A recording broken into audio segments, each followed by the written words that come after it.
मेरा नाम राशिद है। मेरी उम्र 15 साल है। मेरी फैमिली टोटल 3 अफराद पर ही मुश्तमिल है। मेरे अम्मी अबू और मैं।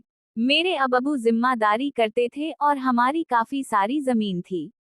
मेरे अबू एक जागीरदार थे और हमारी सूबा की है। हम मरकज शहर में रहते हैं और वहाँ पर हमारी काफी सारी जमीनें थीं।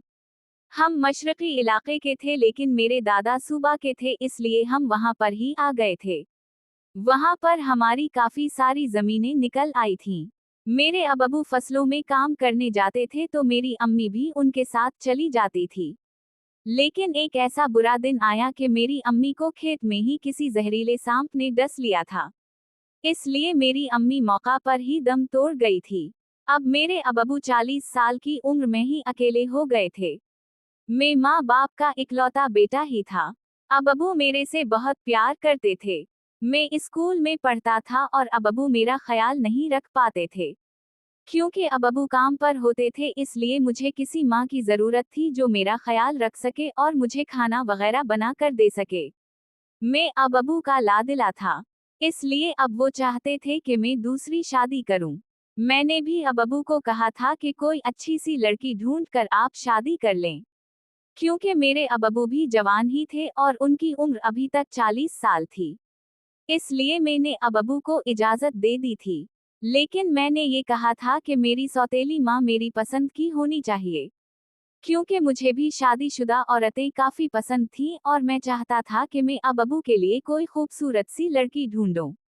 अबू जहाँ भी अपना रिश्ता देखने जाते तो मुझे साथ लेकर जाते ताकि मेरे लिए कुछ सौतेली माँ आ जाए और वो मेरा ख्याल रख सके।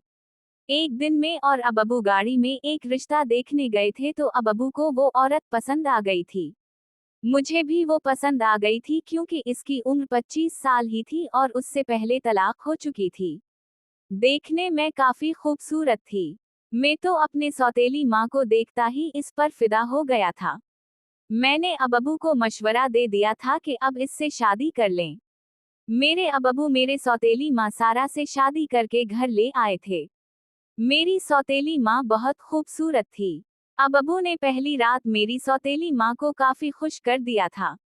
इसलिए वो अबू से राजी हो गई थी और मुझे भी काफी प्यार देने लगी थी। अबू ने मेरी सौतेली माँ को समझाया था कि राशिद मेरा इकलौता बेटा है और मेरी सारी जायदाद का मालिक है।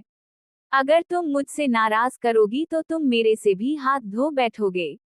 मेरी सौतेली माँ काफी समझदार थी और वो मुझे शुरू में ही प्यार देने लगी थी।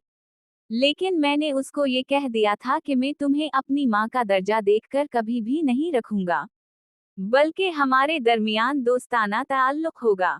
मेरी सौतेली माँ भी इस बात को मान गई थी और कहने लगी थी कि तुम मेरे बेटे ही हो, मैं तुम्हारी सगी माँ नहीं हूँ।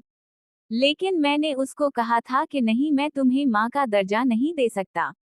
मेरी सगी माँ तो इस दुनिया से चली गई थी। अब मुझे सौतेली माँ की जरूरत नहीं है। मैं फिलहाल अपनी सौतेली माँ को परेशान करना चाहता था क्योंकि मुझे वो बहुत खूबसूरत लगने लगी थी। और मेरा दिल था कि मैं भी इसके ऊपर हाथ साफ करूं और अपनी ख्वाहिश को पूरा कर लूं। क्योंकि मैं भी 15 साल का हो चुका था और मेरे दोस्तों ने मुझे खराब कर दिया था। मेरे दोस्त बार बार मुझे कहते थे कि तुम्हारी सौतेली माँ तो इतनी खूबसूरत है कि तुम इसके साथ क्यों नहीं कुछ कर लेते। इसलिए मेरा मानद भी चेंज हो गया था और मैं भी अपनी सौतेली माँ पर आशिक हो गया था। मेरा दिल था कि मैं इसके साथ कोई काम करूं लेकिन अबू बहुत सख्त थे इसलिए वो मुझे इजाजत नहीं देते थे। अलबत्ता मेरी सौतेली माँ मेरे से डरने लगी थी और मेरे हर हुक्म की तकमील बजा लाती थी। एक दिन अबू खेतों में ही थे। इस दिन अबू ने खेतों में पानी लगाना था और अबू रात को भी खेतों में ही रुक गए थे। इसलिए मेरी सौतेली माँ और मैं दोनों ही घर में अकेले थे। मेरी सौतेली माँ मेरे लिए दूध गरम के लेके आई।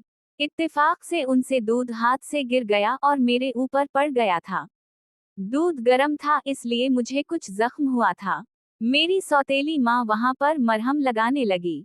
मैंने इससे काफी गुस्सा किया था और इससे काफी बातें सुनाई थी। वो रोने लगी थी और कहने लगी थी ये बात अपने अब्बू को मत बताना वरना मुझे घर से निकाल दें गे क्योंकि वो बहुत सख्त हैं। मैंने भी उनको कह दिया था कि मैं तुमसे कुछ चाहता हूँ। अगर वो तुम मुझे दे दोगे तो मैं अब्बू को कुछ नहीं बताऊंगा और उस घर में तुम रहोगी, वरना तुम इस घर से निकल जाओगी। मेरी सौतेली माँ भी इस बात को मान गई थी और कहने लगी थी, तुम अपनी शर्त बताओ। मैंने उसके सामने शर्त रख दी थी और कहा था कि मैं तुम्हारे साथ अपनी ख्वाहिश को पूरा करना चाहता हूँ, क्योंकि मैंने तुम्हें सगी माँ का दर्जा नहीं दिया और तुम मुझे बहुत खूबसूरत लगती हो, इसलिए मेरे साथ ये काम करो। मेरी सौतेली माँ पहले तो कुछ सोचने लगी थी और कहने लगी थी, शर्म करो, मैं तुम्हारी माँ जैसी हूँ। लेकिन मैंने उसको काफी परेशान किया तो वो मान गई थी और मेरे साथ करने के लिए राजी हो गई थी। मैं इसके साथ करने लगा था और वो मुझे काफी सुकून देने लगी थी। अब मेरे घर में ही मौजें लग गई थी। जब भी मुझे तलब होती तो मैं अपनी सौतेली माँ को सीधा कर लेता था और इससे अपनी ख्वाहिश को पूरा कर लेता। मेरे अब्बू को ये बात नहीं पता था कि हम माँ बेटा घर में मिलकर कौन सा गल खिला रहे हैं। प्यारे दोस्तों, अगर आपको ये हमारी कहानी पसंद आई है तो इस वीडियो को लाइक कर चैनल को लाजमी सब्सक्राइब करें। मिलते हैं अगली वीडियो में और देखने का शुक्रिया।